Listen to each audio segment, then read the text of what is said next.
matin. Et mon âme te bénit, Seigneur, Dieu de l'univers. Oh, que l'honneur et la gloire soient à toi seul.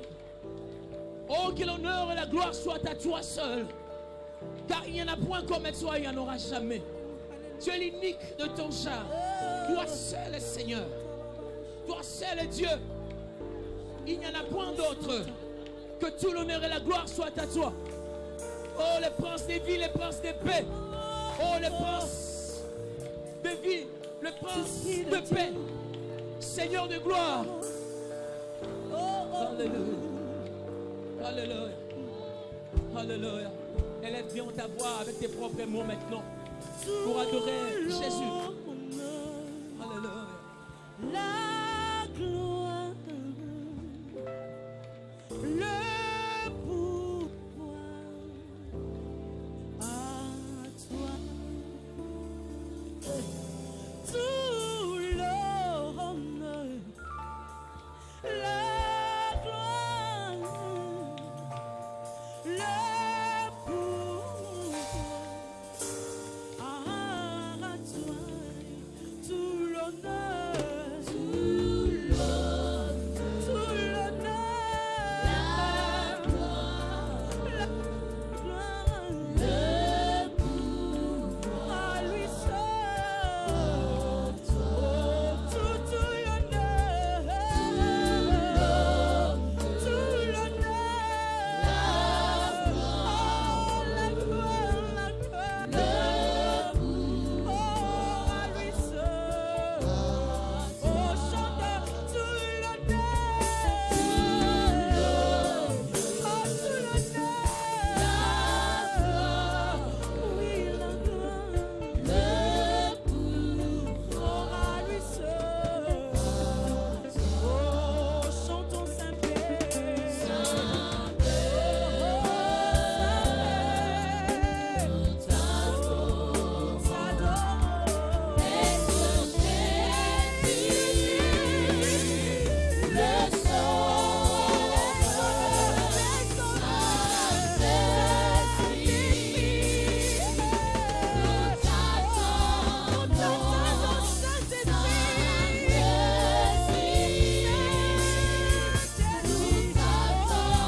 Alléluia. Ton feu, nous en avons besoin. Alléluia. Ton feu, nous en avons besoin. Alléluia. Ton feu, nous en avons besoin. Alléluia. Ta présence, nous en avons besoin. Alléluia. Ta grâce, nous en avons besoin. Ton amour, nous en avons besoin. Ta miséricorde, nous en avons besoin. Ta patience, nous en avons besoin. Le feu de ta présence, nous en avons besoin. Ta présence, nous en avons besoin. Ta miséricorde, nous en avons besoin. Ton apaisement, j'en ai besoin. Alléluia. Ta présence, j'en ai besoin. Alléluia. La présence de Dieu, j'en ai besoin. Je soupire après la présence de Dieu. Ta présence, j'en ai besoin. Ta présence, j'en ai besoin. Ta présence, j'en ai besoin. Ta vie, j'en ai besoin. Ta communion, j'en ai besoin. Ta force, j'en ai besoin. Ton apaisement, ton relèvement, ta puissance, ta présence libératrice, j'en ai besoin. Pour ton feu.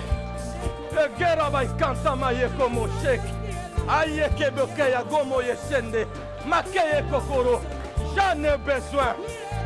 J'en ai besoin. Saint-Esprit de Dieu. Merci Seigneur.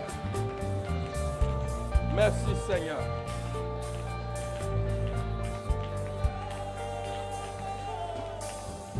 Merci Jésus. Alléluia. Amen. Amen. Alléluia. Dans cette ambiance, il n'y a que Jésus qui mérite le regard de tous. Dans cette ambiance, il n'y a que Jésus qui mérite l'attention de tous. Dans cette ambiance, il n'y a que Jésus qui attire l'attention de tout le monde. Il n'y a que Jésus qui attire l'attention. Il n'y a que Jésus qui attire l'attention. Dans cette ambiance. Alléluia. Béni sois-tu, Seigneur. Nous célébrons ton nom. Amen. Amen. Amen. Nous avons besoin de sa présence. Sa présence nous relève. Sa présence nous rassure. Sa présence nous donne l'énergie pour continuer à avancer. Au milieu des vents, des tempêtes. Même dans l'œil du cyclone, sa présence est capable de nous donner d'avancer. Car sa présence a tous les ingrédients capables de relever la tête d'un homme. Merci Seigneur. Merci Jésus. Merci Seigneur. Dans l'une de ses épîtres, Paul a écrit aux Corinthiens en disant que Dieu avait mis les grands trésors dans les vases de terre, afin que nulle chair ne s'attribue cette gloire. Ainsi, je puis dire, le trésor est précieux, mais le vase est fragile. Seigneur, souviens-toi de moi. Le trésor qui est à moi est précieux, et vous en êtes témoin. Mais la fragilité de ce vase vous échappe. Je me sens d'une fragilité impossible. J'ai besoin de la grâce, du secours et de la patience de Dieu. Le trésor est précieux, mais le vase est fragile.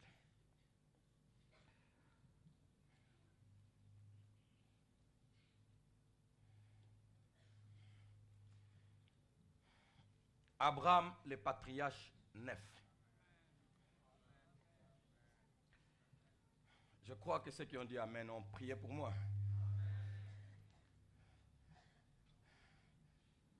Bien-aimé, il faut être à la place de votre frère Maurice pour sentir c'est quoi servir Dieu et qu'est-ce que servir Dieu coûte.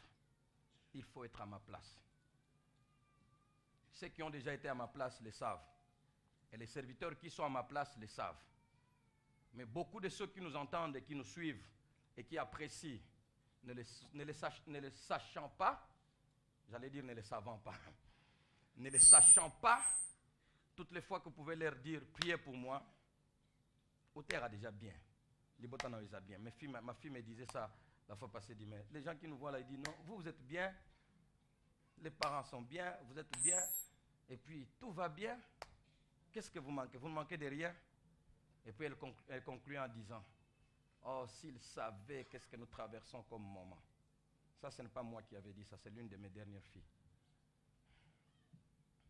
Parce qu'elles vivent ça au quotidien. Ici, je suis devant vous, tout le monde, où Dieu donne de l'énergie pour son œuvre. Et dès que tu quittes la chair, les pressions qui t'envahissent, et avant de monter, les pressions qui envahissent.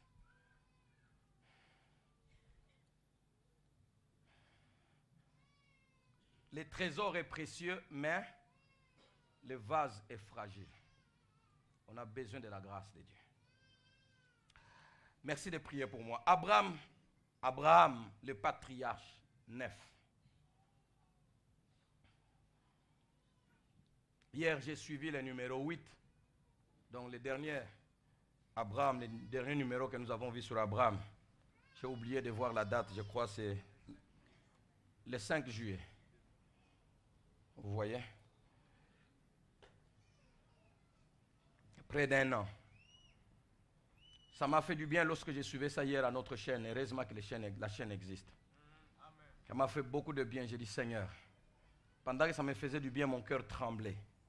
J'ai dit, Seigneur, est-ce que je serai encore dans le futur capable de parler comme ça?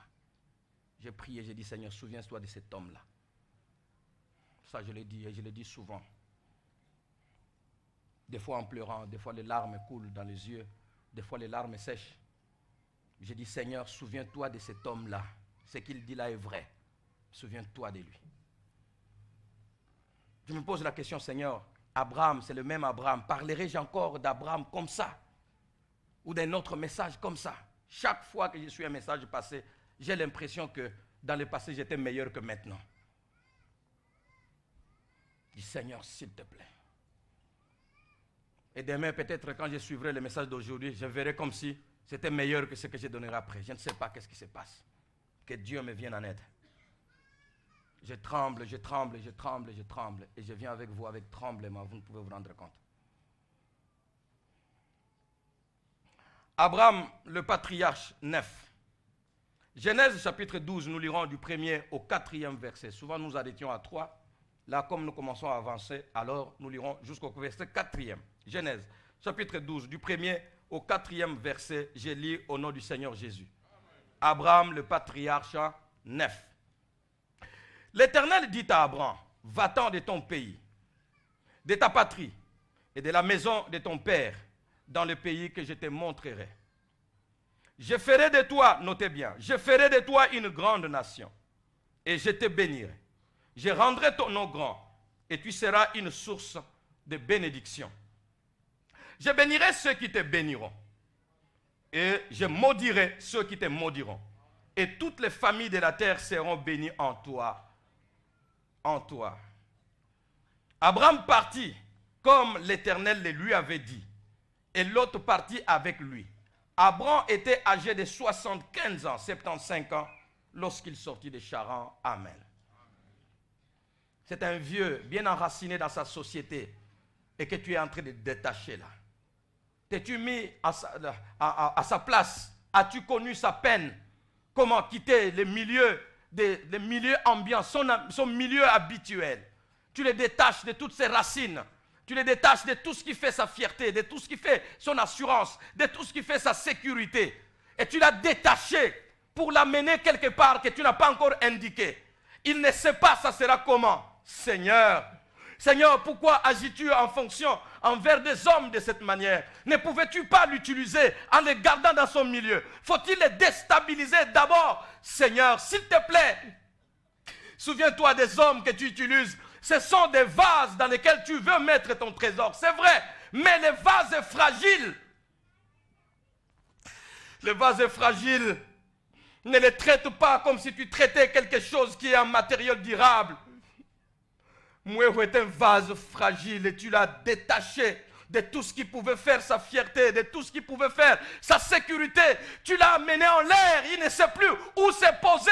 Tout ce qu'il a, c'est ton nom, c'est tout, Seigneur. Souviens-toi de lui, souviens-toi de tout celui que tu as détaché de son milieu, de sa racine, Ils sont nombreux, ces hommes et les femmes, qui ne savent plus rien. Ils n'ont plus où poser la tête, où mettre le pied. Ils n'ont que Dieu. Et aux yeux de tous, ils sortent comme des fous. Parce qu'ils n'ont que Dieu.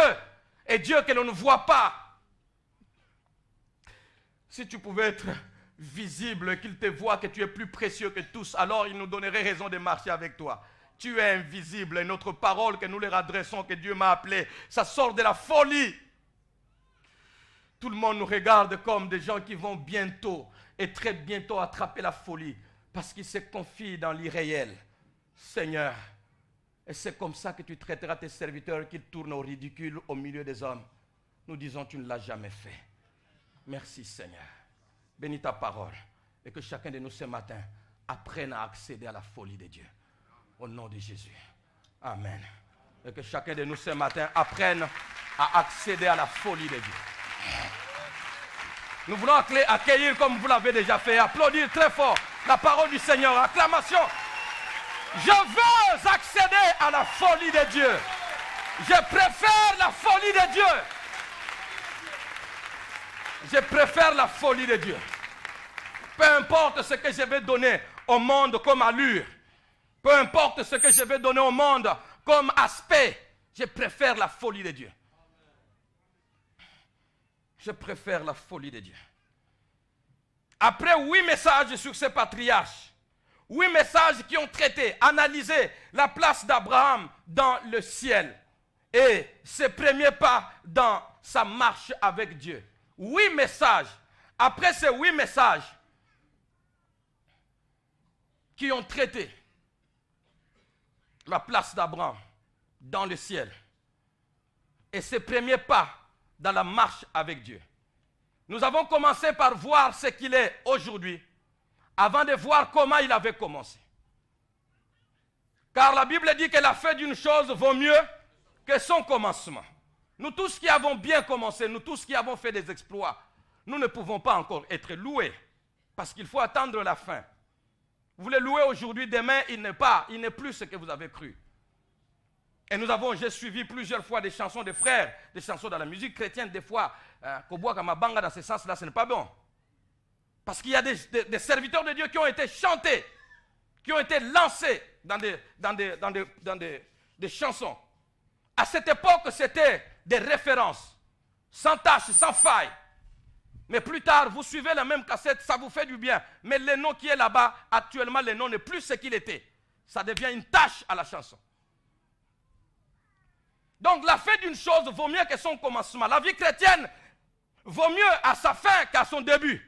Évidemment, il n'y a pas de fin sans début. Mais la fin justifie le début. Qu'est-ce que moi, où sera la fin?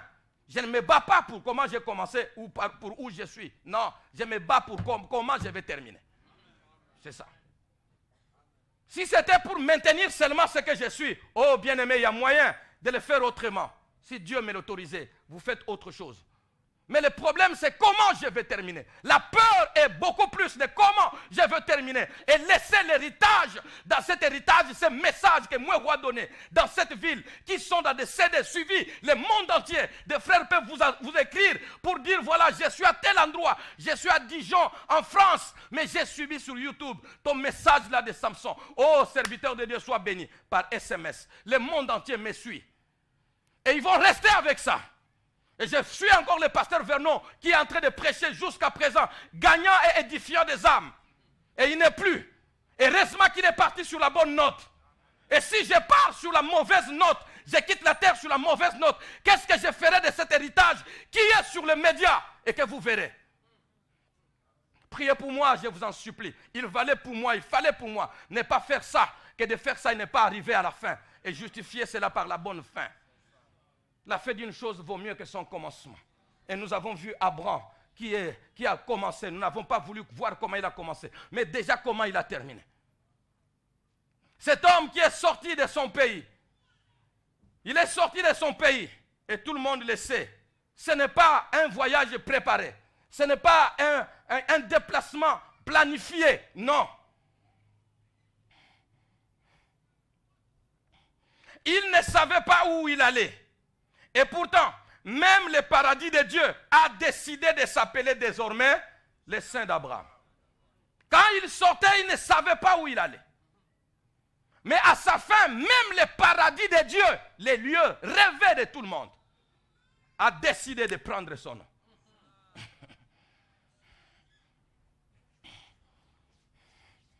Il ne savait pas où il allait quand il sortait.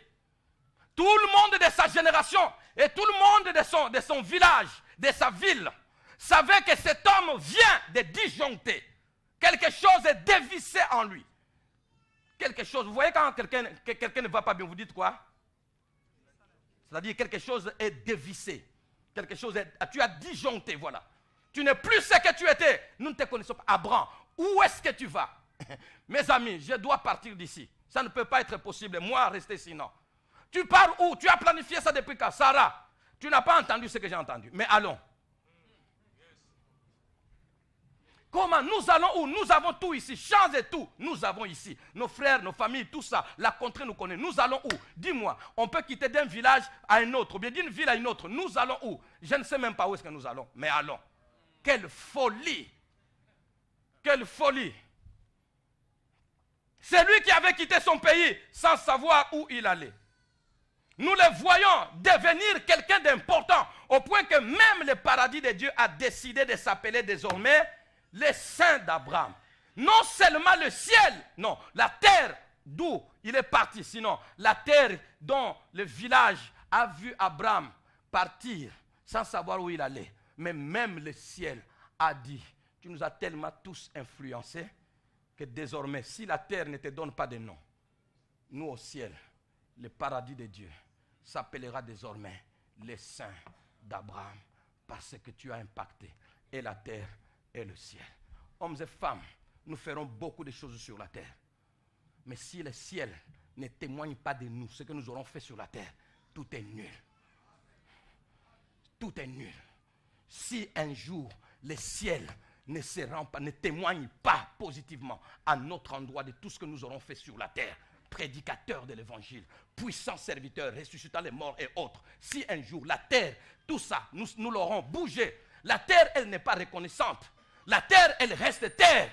La terre ne peut récompenser personne. Même la récompense que nous avons sur la terre, elle vient du ciel. L'homme ne peut recevoir que ce qui lui a été donné du ciel. Donc la terre, elle est capable de tout vous avoir, mais sans rien vous donner. Si tout ce que nous faisons sur la terre, nos comptes en banque, tout ce que nous avons des femmes à gauche et à droite, nous avons des maris à gauche et à droite, nous avons des enfants connus et inconnus, nous avons des maisons connues et inconnues, nous avons des comptes secrets, nous avons tout. Si tout ce que nous aurons fait est de bien et de mal, et surtout de bien que nous aurons fait sur la terre, si le ciel ne met pas son cachet positif, tout ce que nous avons fait, zéro. Abraham, tu as influencé la terre. Et même sur la terre, qu'est-ce que tu n'as pas été? Tu as enduré tout comme ça.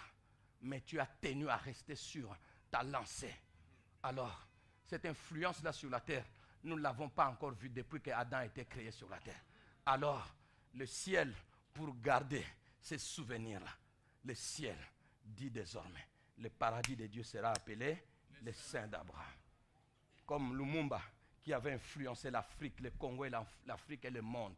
Désormais, il y a des rues à travers le monde, notamment à Moscou, des rues qu'on appelle Lumumba, et même des universités. Lumumba, pour dire ça, aucun homme n'a pas encore fait ça. Non, non, non. Ça, nous devons garder ça. Et c'est pourquoi à Kinshasa, une fois, on a changé le nom. 24 novembre est devenu Square Mandela. Parce que ça, nous n'avons pas encore fait ça. Ça, c'est sur la terre qu'on a récompensé les autres hommes de façon éphémère. Mais, quand le ciel ne te gratifie pas de cette manière, alors tout ce que tu as fait sur la terre est vain. Posons-nous la question, ce que nous sommes en train de faire maintenant, qu'est-ce que le ciel dit? N'attendons pas à cette époque-là, mais que nous puissions déjà être en contact avec le ciel. Es-tu d'accord? Oh oui, continue comme ça. Tu n'es pas d'accord? Non, non, non, tu as déjà dévié, rentre là où tu étais avant. Je préfère qu'il y ait cette communication-là. Mais si on vit aveuglément sur la terre, mangeons et buvons, ayons du succès dans tous les domaines, succès sans nom. Volons comme nous voulons, faisons ce que nous voulons, plaisir sur plaisir. Le ciel, tu ne l'as pas consulté. Je suis encore dans les bons? Oui, oui, oui, oui, continue comme ça. Non, non, non, non, non, là tu as dévié, un peu plus à gauche, rentre. Je vous dis comment ça se passe avec moi. Plusieurs fois, il m'a dit non, si tu continues comme ça, là, tu es parti ailleurs. Rentre.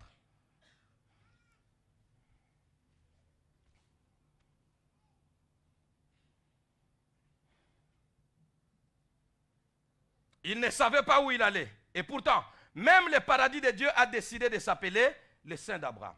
La folie de Dieu a conduit là où aucune sagesse humaine ne saura jamais. La folie de Dieu. Dieu m'a appelé. La voix, c'est toi qui l'as entendue. Personne d'autre ne l'a entendue. Dieu, personne ne le voit. Et puis, il ne te dit même pas où est-ce que tu vas. Et puis, tu t'embarques et tu pars. La folie de Dieu. Tu es un fou, Abraham. Je ne sais pas si je suis un fou, mais ma folie n'est que dans ces domaines-là. Et les autres domaines, pourquoi c'est bien? Un fou, vous ne le verrez pas écrire bien. Un fou, vous ne le verrez pas entretenir sa femme bien. Un fou, vous ne le verrez pas entretenir ses neveux bien, ses serviteurs, ses servantes. Les témoins sont là. Je ne suis pas fou dans tous les domaines.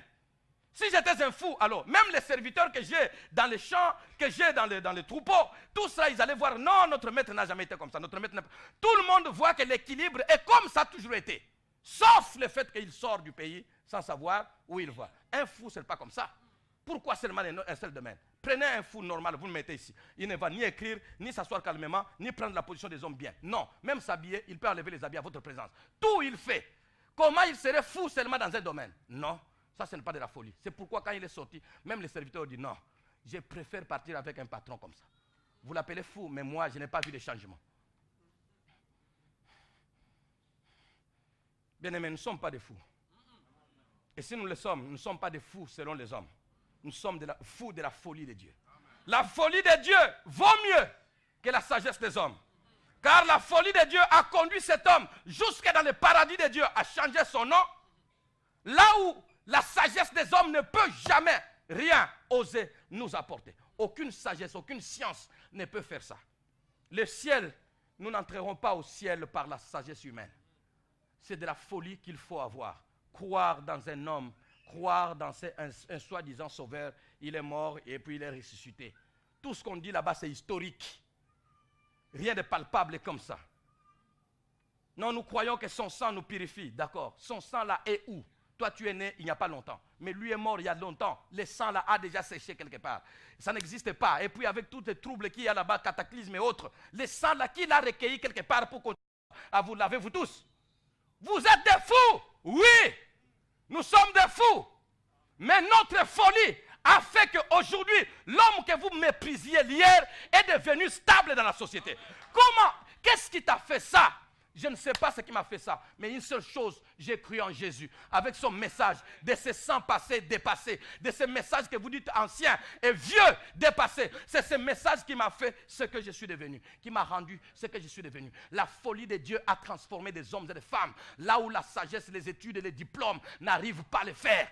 La folie de Dieu a délivré les hommes et les femmes des démons, là où les diplômes ne peuvent pas. Un pygmée sans diplôme, mais qui est menacé par les démons et qui a le nom de Jésus, aura le dessus sur ces démons. Tandis qu'un professeur d'université qui n'a pas Jésus et qui a ses diplômes, les petits démons joueront avec lui. La sagesse de Dieu, sinon la folie de Dieu, vaut mieux que la sagesse des hommes. Bien-aimés, si on vous dit vous êtes des fous chrétiens, dites oui, nous sommes des fous, car c'est dans la folie de Dieu que nous sommes plus sages que la sagesse de ce monde. La folie de Dieu n'a jamais perdu personne. Nous allons le voir. N'a jamais tué personne. Dans la suite de cette aventure si merveilleuse, nous évoquerons tour à tour les devenirs d'Abraham, les efforts des ennemis et la bénédiction des nations. Ça nous prendra combien de temps que Dieu détermine. Dans la suite de cette aventure si merveilleuse, nous évoquerons tour à tour les devenirs d'Abraham, il n'est pas encore changé. Le devenir d'Abraham, les efforts des méchants et la bénédiction des nations. Qu'est-ce qu'Abraham devait-il devenir après l'appel de Dieu? Qu'est-ce qu'il devait devenir? Celui qui est détaché de son pays, de sa racine, de son milieu, de son entourage, de tout ce qu'il a comme relation, de tout ce qu'il a comme avantage, de son milieu ambiant, habituel. Qu'est-ce qu'il devait devenir? Cet homme après l'appel de Dieu. Ainsi tout, nous le verrons, nous le voyons, tout pour la réponse à cette question est exposé au verset 2. Tout pour la réponse à cette question est exposé au verset 2 de notre texte de base. De notre texte. Chapitre 12 à Genèse. Chapitre 12, le verset 2. Vous trouverez là-bas qu'est-ce qu'Abraham devait devenir. Car il devait devenir quelque chose, car l'appel de Dieu qui coûte cher, notez bien, car l'appel de Dieu qui coûte cher n'a jamais laissé personne comme il l'a trouvé. Non. L'appel de Dieu qui coûte cher, bien aimé, que personne ne vous trompe. L'appel de Dieu coûte cher. C'est dans ces avantages que les hommes aimeraient être appelés par Dieu. C'est dans ces avantages. Dans le respect, les honneurs qu'on nous donne en public, partout, oh révérend, oh ceci. Ça, quand quelqu'un d'autre voit, il est à côté du révérend, entre guillemets. Quand il voit comme ça, il dit, ah non, je ne peux pas rester comme ça, il faut que je sois révérend moi aussi. Et puis, je dois me donner au pastoral, je dois me donner ceci, je dois faire ceci, d'accord. Tout ça, c'est dans les avoirs et dans les honneurs et dans tout ce que nous avons comme avantage en public. Tu te lèves, tout le monde te voit, tout le monde te connaît. Partout où tu passes, tu ne peux pas être dans une foule et tu es debout. Tout le monde, il y a toujours quelqu'un qui te verra. Non, non, non, non, toi tu ne peux pas rester debout. Viens, assieds-toi ici, mon frère. Non, non, toi tu ne peux pas. Partout où tu vas, tu ne peux pas rester longtemps sans qu'on vienne te servir. Et quand on va dire, non, non, laissez passer les pasteurs. Laissez passer les pasteurs. Les honneurs là, tout ça, le Seigneur a prévu et ça se voit à l'œil nu. C'est dans ça que les hommes, à cause de ça, que les hommes se donnent beaucoup pour les pastorales, même sans appel. Que les hommes veulent être appelés, même sans appel, ils veulent se lancer. Et combien se sont lancés? Et nous en avons dans notre milieu. Ils dirigent des églises, mais ils ont été, combien de fois? Ils ont été appelés par Dieu. Quand? Aucun signe d'appel. Mais les honneurs obligent, les avantages et autres. On se bat financièrement. Tu ne peux pas diriger une grande église comme ça que tu sois encore en train de mendier ton pain. Non! Alors, à cause de cela, je dois devenir serviteur. D'accord. L'appel de Dieu coûte cher, mes amis. Être appelé par Dieu. Ceux qui s'appellent eux-mêmes, il n'y a aucune souffrance. Et c'est pourquoi, quelquefois, vous entendrez d'autres personnes. Ils sont toujours bien. Des fois, on se pose la question. Mais est-ce qu'eux, ils souffrent comme nous ou bien non? Pourquoi ils sont toujours heureux? Pourquoi ils sont toujours bien? Qu'est-ce qui se passe à chaque instant? Nous faisons des émissions avec des amis ici, pendant qu'on enregistre. Je pose dire, est-ce que tout le monde qui passe à la télé là, ceux qui ont leur chaîne de télé à Kinshasa, est-ce qu'ils souffrent comme nous souffrons, comme moi je souffre ici? Ou bien, qu'est-ce qui se fait que chaque fois ils sont à la télé, ils sont bien? Les frères disent non, il y a des gens, et ce n'est pas travailler comme ça là qu'ils comptent. Qu'ils travaillent comme ça ou pas, vaut mieux qu'ils passent là-bas, c'est le succès qu'ils veulent en public.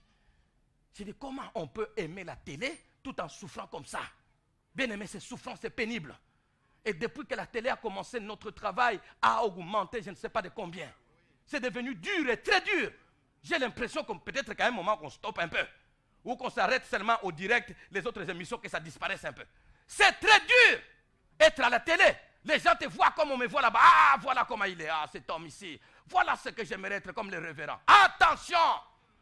Jeunes gens, attention. Je ne te décourage pas, mais recalcule. Parce que tu ne sais pas toujours. Bien-aimé, l'appel de Dieu, ça coûte cher.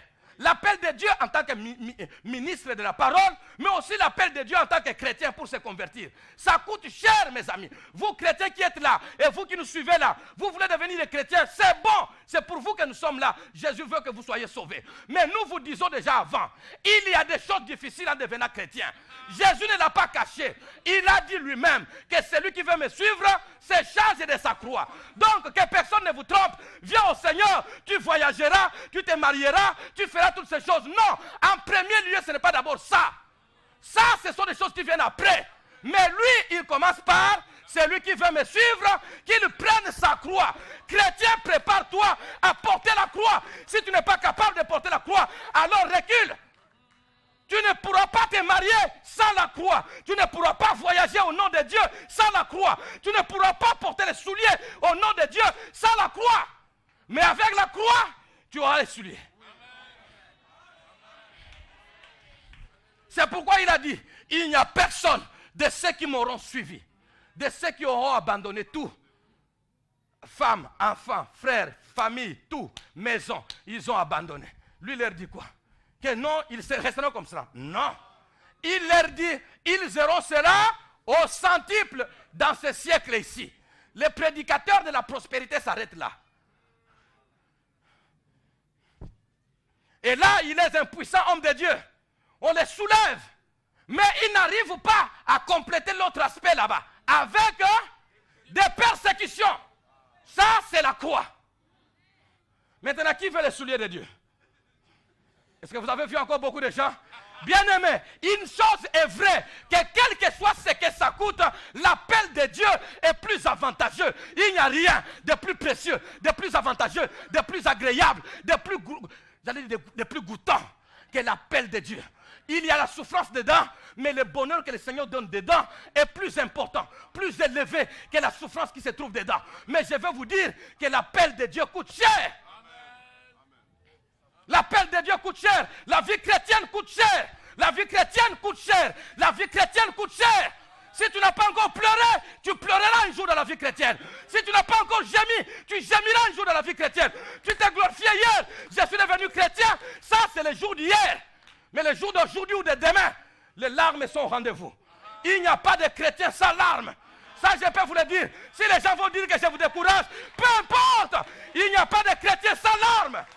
Tu vas pleurer. Si tu ne pleures pas parce que tu es persécuté, tu pleureras parce que tu verras ta faiblesse en toi et tu te dis non, comment Dieu m'a aimé comme ça et je peux encore être ce que je suis là. Entre son amour pour moi et ce que je représente pour lui, en tout cas il y a écart. Pour ça tu vas pleurer. Il n'y a pas de vie chrétienne joie sur joie, bonheur sur bonheur. Et d'ailleurs, bonheur sans pleurs, tu iras droit dans les trous. L'appel de Dieu qui coûte cher, l'appel de Dieu qui coûte cher n'a jamais laissé personne là où il l'a trouvé. Ça, je peux vous le dire, enfant de Dieu. Quelles que soient mes souffrances, quelles que soient les souffrances d'un prédicateur, il ne peut pas dire le contraire. Vous êtes enfant de Dieu. Vous avez été appelé par le Seigneur. Il vous détache de toutes les forces que vous aviez. Et que le Seigneur vous détache. La corruption vous a bâti. Et vous dites non, pas ça. La prostitution vous a bâti. Et vous dites non, pas ça. Et puis les magouilles et autres vous ont bâti. Et vous dites non pour ça. Le Seigneur vous détache de là. Ça coûte cher. Mais ça ne vous laissera pas tel que ça vous a trouvé. Abraham, je ne te laisserai pas comme je t'ai trouvé. Pourquoi? Si je te laisse comme je t'ai trouvé, et surtout Abraham, je t'ai trouvé comment? Je trouve un homme qui est déjà marié. Parce que beaucoup de gens se donnent au Seigneur pour le mariage. Lui, il est déjà marié. Je trouve un homme qui a déjà des affaires. Beaucoup de gens se donnent au Seigneur pour prospérer. Abraham a déjà la prospérité. Il a déjà des serviteurs et des veaux et tout ça. Je trouve un homme à ce niveau-là et qu'il est déjà bien. Quelqu'un comme Abdon. Il est déjà bien avec des anneaux. Abraham a déjà tout ça. Je trouve moi Dieu depuis que j'ai le déluge.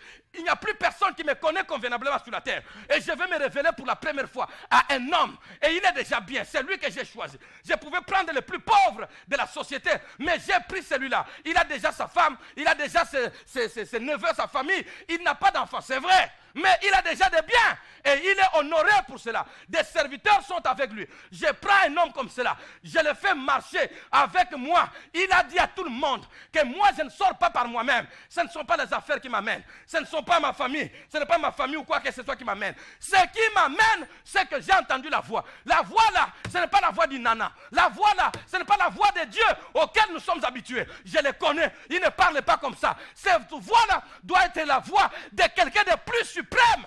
Je veux marcher. Il m'a annoncé aux yeux de tous que c'est moi qui l'ai appelé. Et puis je le laisse. Il avait 100 brebis, il reste avec 100 brebis, des serviteurs, il reste avec des serviteurs, sa stérilité, et puis sa femme, il se promène au nom de l'Éternel des armées. À cause de marches et autres, il se dégrade. Sa femme se dégrade, lui-même se dégrade, les serviteurs se dégradent, les biens se dégradent, et puis après, il s'éteint au désert et il n'y a pas d'autre. Qu'est-ce que je ferai moi de mon grand nom? Bien-aimé, si tu as cru en Jésus, une chose est vraie, ce n'est plus toi, depuis que tu as commencé. Je vais lire ces phrases un peu après. Depuis que tu t'es donné au Seigneur, le Seigneur est concerné. Amen.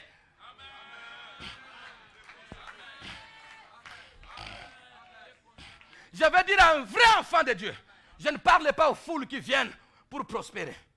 Je parle aux vrais enfants de Dieu. Ma soeur, venez ici. Je parle aux vrais enfants de Dieu.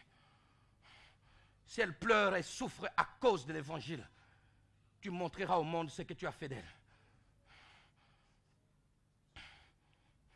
Je parle aux vrais enfants de Dieu.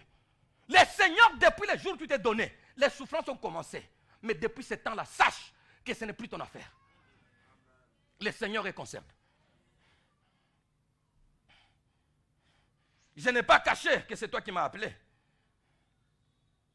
Car l'appel de Dieu qui coûte cher n'a jamais laissé personne comme il l'a trouvé. Il ne peut pas cet appel.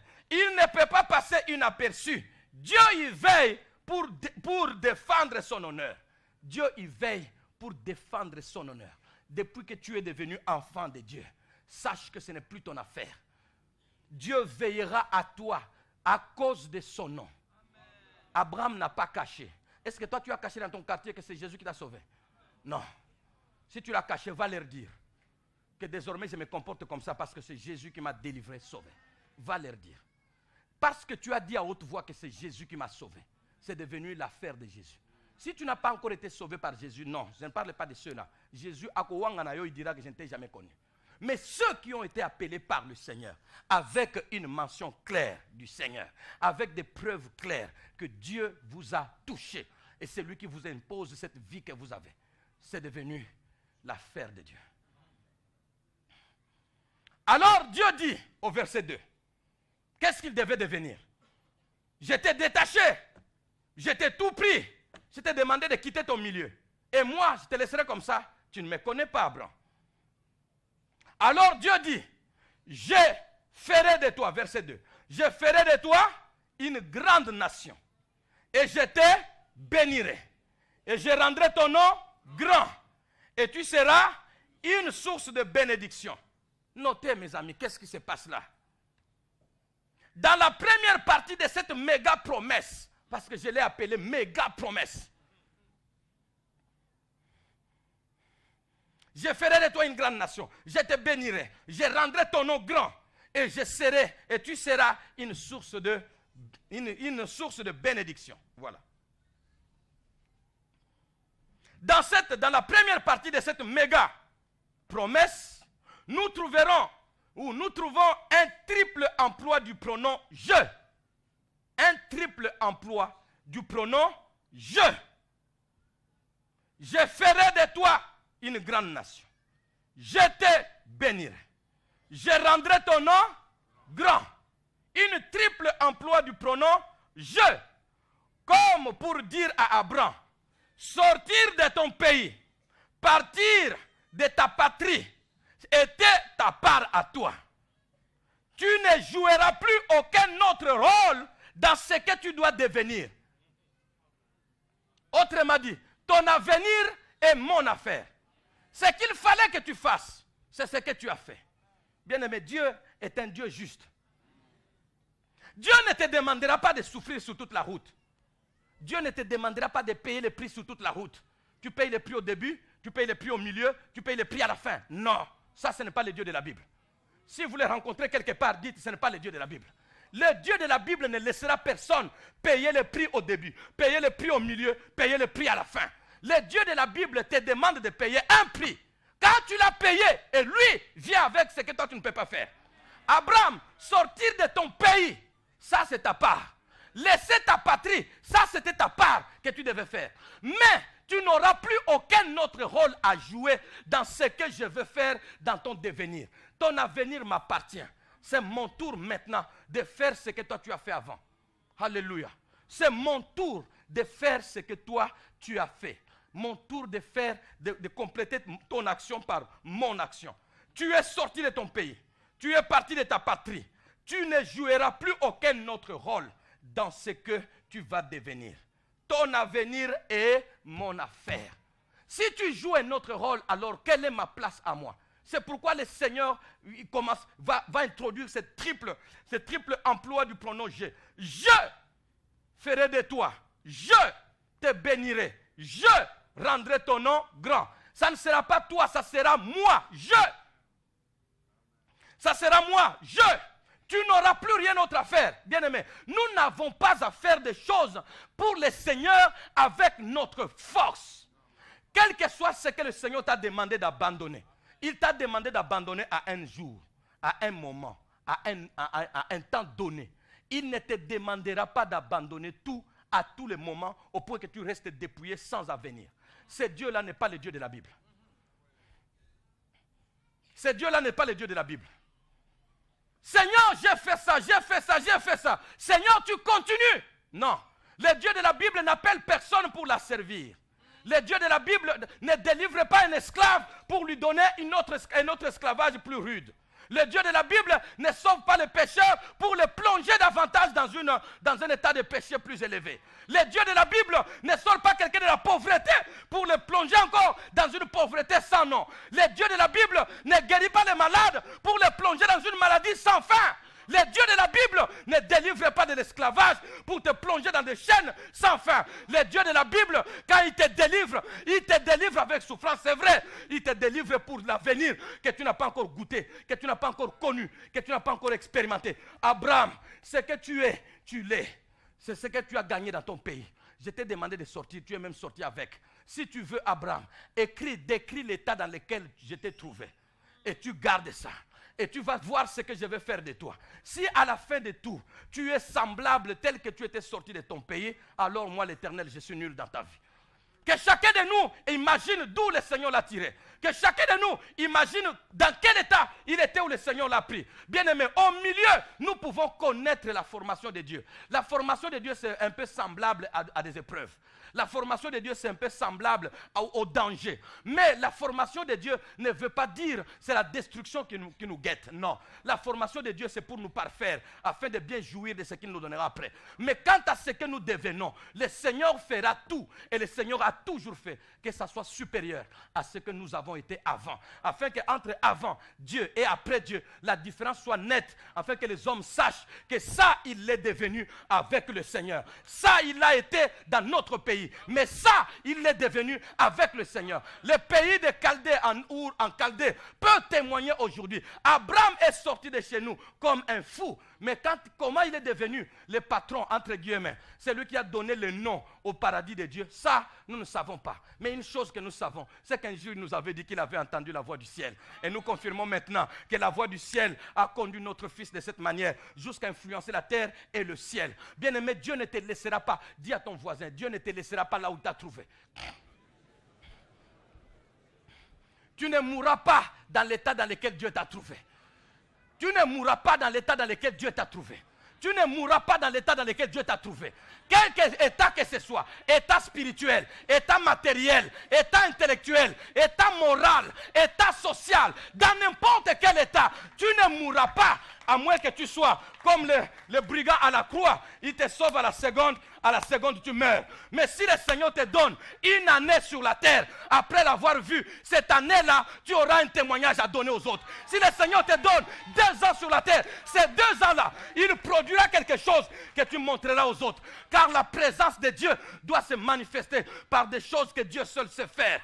Tu ne pourras pas dire à quelqu'un que Dieu m'a sauvé et tu n'en as aucune preuve à l'extérieur. Tu n'en as aucune preuve à l'extérieur. Et tu n'en as aucune preuve à l'extérieur. Non. Abraham, tu es sorti de ton pays. Sortir était ta part. Partir de ta patrie était ta part. Tu ne joueras plus aucun autre rôle. Nous ne voyons pas Abraham jouer un autre rôle dans ce qu'il devait devenir. C'est une manière de Dieu de dire à tout homme. Une manière de Dieu, cette façon de traiter Abraham. Une manière de dire à Dieu, de dire à tout homme, jette-toi entre mes mains et tu verras ce que je ferai de toi. Une manière de Dieu de dire à tout homme, à toute femme, jette-toi entre mes mains et tu verras ce que je ferai de toi. Ose te jeter entre mes mains. Abraham, tu as accepté de te jeter dans mes bras sans savoir où tu allais. Et je ne peux pas te laisser comme ça serait une mauvaise image. Qui d'autre j'appellerai après me respecterait? Toi qui appelles les gens pour les égarer. Non, Abraham, je veux faire de toi ce que je n'ai pas encore fait d'un autre homme. Pour que les gens respectent mon appel. Serviteur de Dieu, toi qui hésites encore pour te livrer à l'appel de Dieu, tu en as de très concrets et tu hésites encore pour te donner à la mission de Dieu. Dieu te dit, jette-toi dans mes bras. Et tu verras ce que je ferai de toi. Qui que tu sois. Dieu n'a jamais laissé personne dans l'état où il a trouvé. Jette-toi dans mes mains. Souvenez-vous de Rahab. Souvenez-vous de Ruth. Souvenez-vous de David. Souvenez-vous de Zachée. Qui se sont jetés entre mes mains. Qui est resté comme il était. Rahab, c'était une prostituée. Et sa ville était vouée par l'interdit. Rien ne devait sortir vivant de Jéricho. Personne ne pouvait sortir vivant. Ni bête, ni quoi que ce soit. Ni quoi que ce soit. Rien de vivant, rien de matériel ne devait rester intact. Tout devait être tué. Mais Rahab, pour la première fois, elle va entendre à la porte des clients qui arrivent de loin et qui ne viennent pas pour le commerce du sexe, mais qui viennent pour autre chose. Et elle va avoir foi à ces dieux. Je croyais que vous étiez mes clients. Non, nous ne sommes pas des clients. Nous sommes des Hébreux. Chez nous, la prostitution n'a pas de valeur. Alors, c'est interdit même. Nous ne pouvons pas, nous ne sommes pas venus pour ça. Nous sommes venus nous cacher ici. Mais toi, si tu peux nous accueillir, cache-nous. Qu'est-ce que vous êtes? Nous sommes des Hébreux. Vous qui avez fait des ravages en Égypte, oui, c'est nous. C'est notre Dieu dans le ciel qui fait ça. Dis non, si Dieu est puissant comme ça, je voudrais que moi aussi, que ce Dieu me sauve. Dans ce cas, quand vous entrerez dans cette ville, moi, je vous garde. Et vous me gardez la vie. D'accord? D'accord. Elle est prévue pour être tuée, massacrée. Mais parce qu'elle accepte de se livrer entre les mains de Dieu, avec sa prostitution, avec ses pensées païennes, avec tout, ce n'est pas ce qui lui convient. Parce que tout de suite après avoir libéré les espions, elle va mentir. Oui, ces gens-là, je les ai vus venir, mais je ne sais pas où est-ce qu'ils sont partis. Moi, vous savez que j'accueille tout le monde, n'est-ce pas? Alors, je dois contrôler où est-ce que mes clients vont. Non, ça, c'est pas mon problème. Ils sont partis. Ah, tu es une prostituée, tu as raison. Par jour, tu reçois combien? Tu ne peux pas savoir où est-ce qu'ils sont partis. Okay. Mais elle savait que cette fois-ci, vous ne m'avez pas eu. Ils sont au toit. Je les ai gardés parce que c'est l'occasion que je ne dois pas rater. Je me suis laissé entre les mains du Dieu vivant. Allez voir cette Rahab. Elle n'est pas restée telle que Dieu l'a trouvée prostituée en Israël. Non, elle est devenue femme mariée, mariée par un juif, et elle est devenue l'ancêtre de Jésus de Nazareth. Oh, jette-toi entre les mains de ce Dieu et tu verras ce qu'il est capable de faire de toi. Jette-toi. Une façon de dire, je suis prêt à transformer tout homme, toute femme, toute jeune fille. Ton père n'a rien su faire pour toi. Ta mère n'a rien su faire pour toi. La société n'a rien fait pour toi. Le pays n'a aucun projet pour toi. Peut-être à un niveau individuel. Tu n'es pas connu de qui que ce soit. Mais qui que ce soit, aujourd'hui tu entends ma voix. Jette-toi dans mes bras. Et tu verras ce que je ferai de toi. Je transforme les prostituées en femmes mariées. Je transforme des hommes abandonnés en des grands hommes sur la terre. Ruth était moabite, veuve. Elle a décidé de se jeter entre les mains du Seigneur. David, c'était un petit, négligé même par sa famille. Mais il s'était jeté entre les mains du Seigneur. Zachée avait beaucoup d'argent. Il était court et il était méprisé à cause du vol dans le péage, dans les impôts. Mais il a décidé un jour, je vais me jeter entre les mains de cet homme. Jette-toi entre mes mains et tu verras ce que je ferai de toi. Tu n'as pas encore essayé ça. Ou bien tu as dit, mais on m'a toujours dit ça, j'ai toujours essayé. Bien-aimé, jette-toi entre les mains du Seigneur. Comme Abraham, les yeux fermés, et tu te jettes. Un jour, un homme, un garçon de quelques 10 ans, pose, ou 8 ans, je ne sais plus, pose la question à son père. Papa, ils étaient des chrétiens. Papa, c'est quoi la foi? Son père ne savait pas comment lui dire c'est quoi la foi. C'était difficile. Mais un jour, il se retrouve, son père ils étaient en train de travailler. Ils étaient en train de travailler et il y avait là une cave très profonde, un grand trou très profond. Et son père, des fois, descendait là-bas avec les fils, il y avait l'escalier et tout. Et puis, il travaillait et puis il remontait tout. Alors, un jour, c'était sombre, complètement la nuit. Alors, le papa est déjà descendu par l'escalier et puis, il enlève l'escalier. Et puis, le garçon ne voit pas le fond parce qu'il fait noir. Mais il entend seulement la voix. Papa, tu es où? Il dit, je suis dans le trou. Je suis dans le trou ici. Mais papa, moi, tu m'as laissé. Il dit, viens, saute. Dans le noir, il sait que là, il y a le trou, mais il ne voit pas le trou et il ne voit pas au fond du trou. Il ne voit pas son père. Saute. Papa, non, il fait noir. Mais papa dit, saute. Papa, c'est toi. Oui, c'est moi, saute. Le garçon a dit, papa a dit saute. Allez, le garçon a sauté. Brrr, au fond du trou, dans les bras du père. Et puis paf, ils sont ressortis un moment. Il pose la question, mais pourquoi tu as sauté, tu ne me voyais pas? Il dit, papa, j'avais eu confiance que comme c'est papa qui me dit qu'il est en bas, c'est que je ne m'écraserai pas. Alors papa lui dit, c'est ça la foi. Jetons-nous dans les bras du Seigneur, même sans voir. Hommes et femmes, même sans voir. Même sans voir. Le problème avec nous, c'est que nous calculons tellement trop. Nous sommes tellement intellectuels. Nous calculons. Ça se fait comme ça. Après, on fait comme ça. Mais ça, on dit directement, non. Ça, ce n'est pas être. Et il est deux pieds sur terre. La foi s'est détruite par les deux pieds sur terre. Il arrive des moments, pas de pieds sur terre, suspendu dans l'air. Mais tu as confiance. Je ne sais pas comment, mais ça arrivera. Je ne sais pas comment, mais ça se fera. Je ne sais pas par qui, mais ça arrivera. Mon frère, tu vas dans les trous. Oui, je vais dans les trous, mais je ne me casserai pas. Il y a quelqu'un qui est dans les trous, qui m'accueillera. Il a dit, viens, ma fille, jette-toi dans mes bras. Mais aujourd'hui, les hommes se lancent, ont la facilité. Les hommes ont la facilité de se jeter dans les bras des destructeurs que de se jeter dans les bras de Dieu. Parce que Dieu est incertain, irréel. Combien de femmes qui sont ici se sont jetées entre les mains de combien d'hommes qui les ont détruits? Mais la confiance est intense. Ces garçons me rassurent vraiment. Parce que ces garçons me rassurent. Pourquoi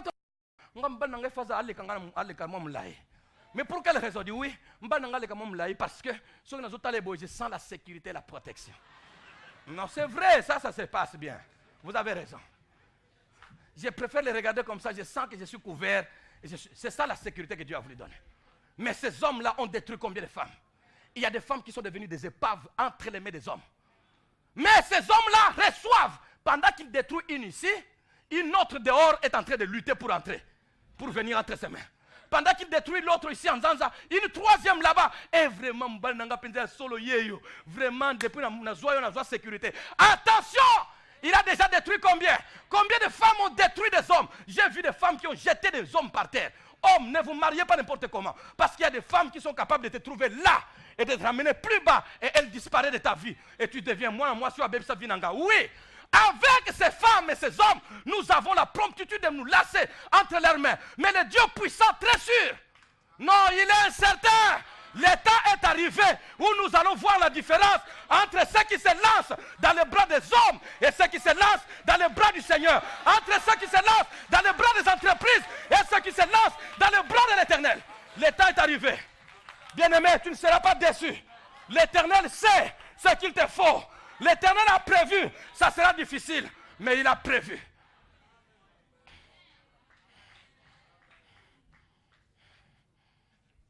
Jette-toi entre mes mains et tu verras ce que je ferai de toi.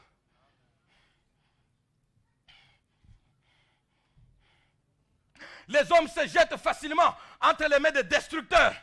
Pour eux, Dieu est moins sûr. Qui Jésus a-t-il déjà détruit? Avez-vous vu un serviteur abandonné entre les mains de Jésus et que Jésus a détruit? Je n'en connais pas. Si aujourd'hui le Seigneur Jésus permet la destruction de Moué jusqu'à la destruction finale sans réponse, tout le monde douterait de ce Jésus. On dira une chose, soit Moué l'a abandonné quelque part, soit alors c'est lui qui est faux. Jésus n'acceptera pas ça. Depuis que il t'a pris en charge, ton avenir, c'est devenu son affaire. Toi, tu avais fait un pas, c'est de sortir. Le reste, ce n'est plus toi. Ne t'inquiète pas. Les choses sont floues, mais il contrôle tout. Les choses sont floues, mais il maîtrise tout. Tu as des contrariétés, mais il maîtrise tout. Il n'engage personne sur un chemin sans issue. Il n'a jamais engagé aucun serviteur. Ton église ne va pas bien. Tout le monde ne croit plus en toi, serviteur de Dieu. Parce qu'il arrive des moments, les hommes, c'est quand ils voient que les autres sont déjà là-bas nombreux, qu'ils vous font confiance.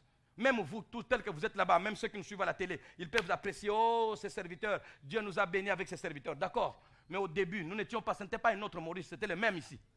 Au début ici, nous étions là, en train de creuser les trous rouges, dans la terre jaune, en train de creuser. On a vu une sœur de la borne qui a connu l'église de la borne. Mon sœur, tu es de chez nous. Viens alors, travaillons ensemble. Il dit, pasteur, te, na tongi mingi.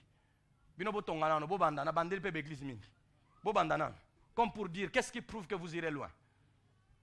Mais quand les hommes sont déjà pleins comme ça, on voit les autres, on vient par intérêt. Ils sont nombreux qui sont ici par intérêt. Il y a des directeurs, des grands responsables, des grands patrons qui sont ici, je le sais. Ils ne viennent pas pour l'église, pour beaucoup, ils viennent pour voir où est-ce que tu es assis, afin de pouvoir te rencontrer à la fin ou dire que je suis frère et je suis sœur. C'est ça. Serviteur de Dieu, peu importe ce que les hommes disent de toi, peu importe. Tu as 2 personnes, personne ne te respecte encore, ce n'est pas grave. Ceux qui ont 1000 personnes aujourd'hui, ils avaient commencé par avoir 2 personnes. Mais les 1000 étaient en eux. Les 10 000 sont en eux. Serviteur, ne te décourage pas. Si tu as entendu la voix de Dieu, jette-toi, même dans le noir. Car la plupart, sinon tous les serviteurs, ont eu un jour où ils étaient dans le noir. La main qui les saisissait, personne ne la voyait. Même eux-mêmes ne la voyaient pas. Et ils étaient dans le noir, dans le flou. Ça arrive dans la vie de tout le monde. Afin que tout le monde sache que ce n'est pas Dieu qui conduit les choses. Plutôt, ce n'est pas des hommes qui conduisent les choses, mais c'est la main noire, la main cachée de Dieu qui conduit les événements et les circonstances. Frère, sœur, ne décourage pas dans ta vie chrétienne. Ne te décourage pas. Garde ta vie chrétienne. Oh, si, j'ai pensé à ça, j'ai dit, si Goliath pouvait se jeter entre les mains de Jésus, si Goliath s'était jeté dans les bras de l'Éternel, avec ce qu'il était déjà naturellement. Je ne sais pas si vous avez déjà pensé à ça. J'ai pensé à ça hier, j'ai dit, Seigneur, si Goliath s'était livré au Seigneur, Goliath, avec tout ce qu'il a déjà, ce que la nature c'est qui? Quand on dit que la nature m'a doté de ça, c'est qui? C'est Dieu. Avec tout ce que Dieu lui a déjà donné naturellement. Bien aimé, si Dieu ramasse ceux qui n'ont rien, et il en fait des hommes et des femmes dans la société. Mais ce que tu es déjà là, c'est un pas d'avance. Si tu t'es laissé avec ça, malheureusement, les hommes, c'est exactement les petits avantages qui les éloignent du Seigneur. De telle sorte qu'ils sont confus de voir que celui qui n'avait aucun avantage devient plus élevé, même établi sur eux. Parce que Dieu n'acceptera pas de l'orgueil. Je me suis dit, non, Dieu ne pouvait pas prendre Goliath. Parce que si Goliath avait tué un géant du côté d'Israël, tout le monde allait dire, ah, c'était normal, non, Eyebanaki. Même celui qui est tapé par Goliath, là, il s'est dit, non,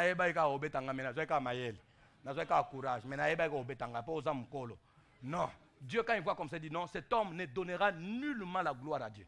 Parce que quand je veux partir dans sa grande majesté là-bas, je veux partir par un petit enfant.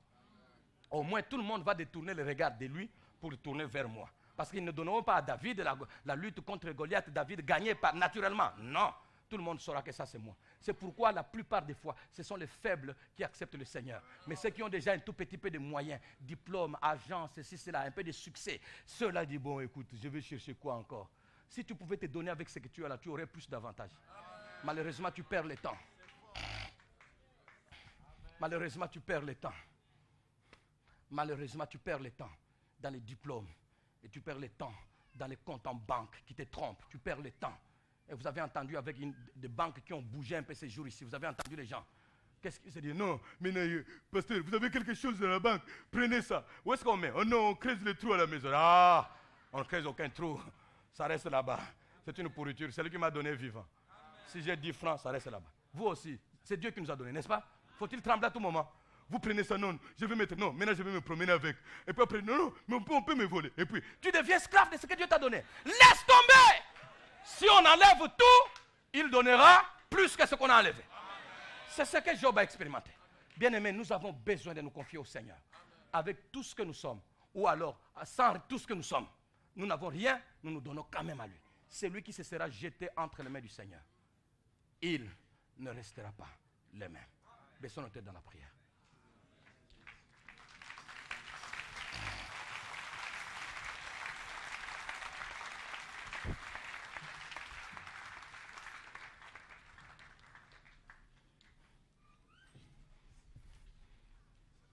Il ne restera pas le même. Abraham, je ne t'ai pas appelé pour que tu deviennes moins que ce que tu étais avant. Frères, sœurs, hommes, femmes, vous tous qui m'avez entendu, suivi de partout, bien-aimés, le Seigneur ne t'appelle pas pour qu'il te jette par terre, non. Le Seigneur ne t'a pas appelé pour te laisser tel que tu es. Ça ferait sa honte. Le Seigneur veille, il va te former, cela est vrai. Mais il veille à l'honneur de son nom. Il a mis son nom sur toi, alors ce n'est plus ton affaire. murmurer quelque chose au Seigneur pendant que je demande à certains de ceux qui ont été touchés par ce message, hommes et femmes, qui que vous soyez, ce message vous a concerné à beaucoup d'endroits, à beaucoup de niveaux. Vous êtes païens, vous ne vous êtes pas encore donné au Seigneur. Vous vous donnez tout simplement à vos avantages. Et vos avantages, vous pensez qu'ils peuvent faire mieux. Non! Donne-toi au Seigneur. Jette-toi entre ses mains et tu verras ce qu'il pourra faire de toi. Je ne parle pas d'une église, je ne parle pas d'une communauté. Je parle de se donner à Jésus, de se lancer dans les mains de Dieu. Et tu verras ce qu'il fera de toi. Abraham n'a pas déçu. Alléluia. Mais il y en a aussi bien d'autres, hommes et femmes, chrétiens, enfants de Dieu. Vous avez été concernés par ce message. Beaucoup d'entre nous sont déjà debout. Et ils se disent, Seigneur, je veux me jeter dans tes bras. Je ne veux pas avoir peur. Je ne veux pas avoir peur. Pourquoi avoir confiance dans l'homme? Je me jette facilement dans les bras des hommes. Je me jette facilement dans les bras des femmes. Je me jette facilement dans les bras des entreprises, dans les bras du travail, dans les bras des partis politiques. Je me jette facilement dans les bras des sorciers occultistes, dans les bras des fétiches et magie. Comment ne me jetterai-je pas entre les mains du Seigneur? Je décide de me jeter dans les bras du Seigneur. Hommes et femmes, vous tous qui avez été concernés, vous êtes touchés, levez-vous là où vous êtes. Je veux prier. Merci d'être nombreux à nous lever. Seigneur, j'ai fait confiance à beaucoup d'hommes. Je vais faire confiance au Seigneur. J'ai fait confiance à beaucoup de femmes et j'ai été déçu. Je vais faire confiance au Seigneur. Merci mon Dieu. Merci Seigneur. Alléluia. Merci. Vous êtes debout, levez un peu les mains, gardez un moment de silence. Seigneur Dieu Tout-Puissant. Mouehou. En Mouehou, tu as mis du trésor. Mais Mouehou est un vase fragile. J'ai besoin de ta grâce. Ensemble avec ces hommes et ces femmes, debout, touchés par ta parole, nous nous levons en signe de tremblement, d'humilité. Nous venons devant toi en disant, Seigneur, je me jette dans tes bras. Ça sera difficile, ça sera très difficile, mais je me jette dans tes bras. Jamais aucun homme, aucun jeune homme, aucune femme, aucune jeune femme ne s'est jeté dans tes bras, même sans comprendre, n'a été réduit à rien. Jamais. Seigneur, ne permets pas que ce monde voie que tu m'as réduit à rien. Ce que je suis, tu le sais. Ce qu'ils sont, tu le sais.